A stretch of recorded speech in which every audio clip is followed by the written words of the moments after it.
అమ్మవారు దుర్గమ్మ పొద్దు తిరుగుడు పువ్వు కంటే ముద్దుగున్నాదో అమ్మ దుర్గమ్మ ఏడుపాయల దుర్గమ్మ ఆ నిండు పున్నమి చంద్రుని కంటే అందంగున్నాదో అమ్మ దుర్గమ్మ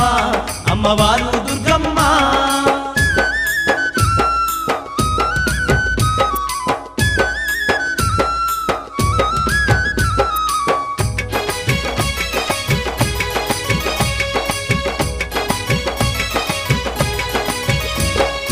ఏడుపాయల తీరమునందు బంగారు బండ సొరికెలో తల్లి ఆది పరాశక్తి అయినిసినాది అందరికీ ఆతురాలయ్యినాది